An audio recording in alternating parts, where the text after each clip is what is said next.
la sucette. Dans cette sucette-là, il n'y a pas de noix, donc je peux la manger. Ouais, mais tu peux pas manger tous les bonbons. Tu peux manger tous les bonbons? Non. Je suis allergique aux noix et aux pistaches. Quand on est l'été et qu'il fait chaud et qu'il y a un marchand de glace, elle peut pas en manger. Parce qu'on ne sait pas. Quand on est à un anniversaire, qu'il y a un gâteau au chocolat, ben on ne sait pas d'où il vient. Les parents n'ont pas fait attention parce qu'ils n'étaient pas forcément au courant, donc elle ne peut pas en manger.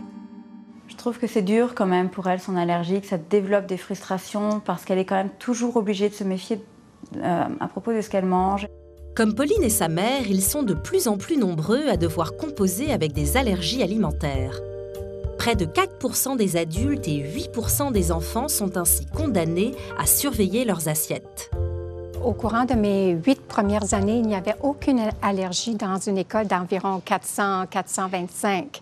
Et après cela, il y en a eu plusieurs. Et puis maintenant, on s'attend à ça dans toutes les écoles presque. En tout cas, j'en connais pas où est-ce qu'il n'y a pas d'allergie.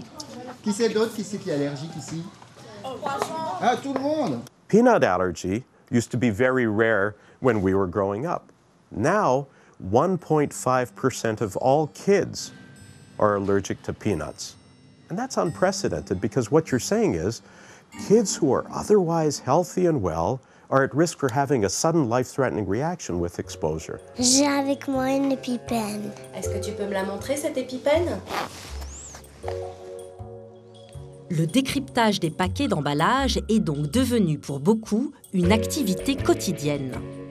Tous les produits fabriqués, mélangés dans des boîtes, je vérifie les ingrédients.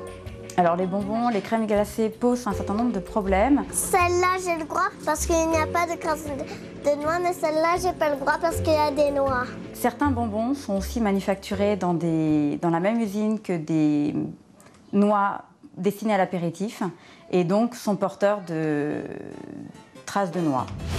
Statistiquement, l'arachide est l'allergène alimentaire qui fait le plus de victimes. Mais le gluten, les œufs, les produits laitiers, le poisson, les graines de soja, de moutarde, l'ail et même le sucre peuvent provoquer des réactions graves. Et cette liste est loin d'être exhaustive.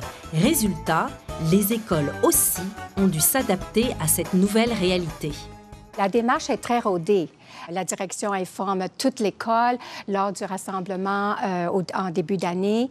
Et puis, les enseignantes en informent les élèves dans leur salle de classe.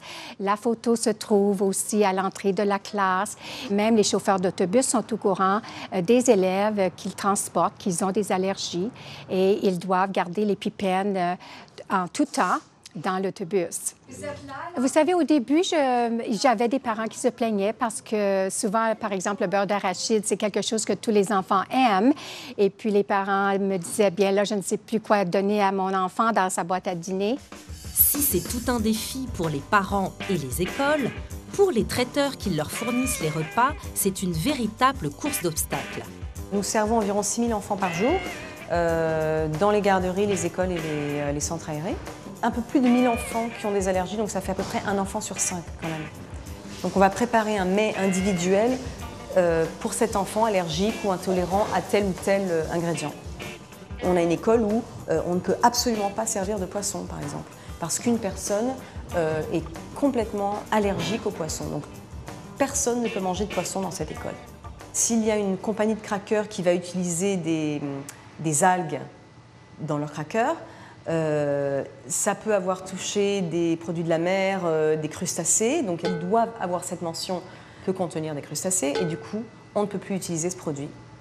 Donc c'est très difficile de trouver de la variété à des prix aussi compétitifs. On essaie de trouver des solutions pour éviter donc certains allergènes dans certaines de nos recettes. Donc un exemple, pour faire de la purée de pommes de terre, au lieu d'utiliser du lait de vache et du beurre, on va utiliser par exemple du lait de noix de coco. Ça demande beaucoup de temps de s'occuper de la gestion de tout ça. C'est de l'argent qu'on ne récupère pas. Plusieurs hypothèses ont été avancées pour expliquer cette augmentation des allergies.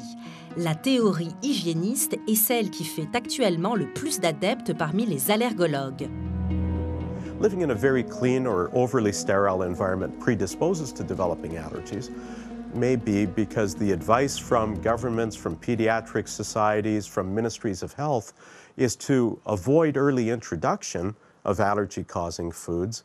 And there's a clinical trial in progress in England right now, which is examining that question and asking, is that really a problem? Maybe what we should be doing is introducing those foods early on in order to try to prevent allergies, as opposed to delayed introduction, as the current advice is.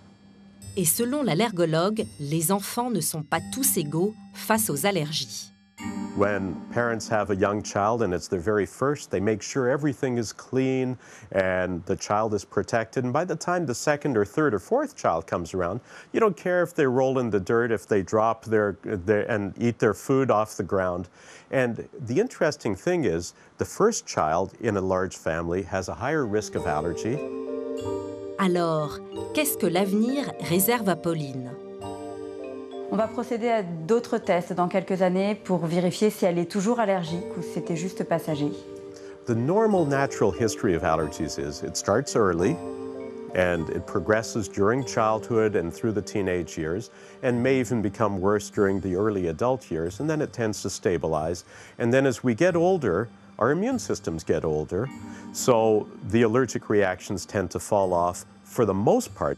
Qu'est-ce que j'ai pris là? C'est mon préféré. Peut-être quand je serai grande, ça va passer. Bangi, bangi, bangi, bangi, bang. Je pourrai manger du gâteau au chocolat.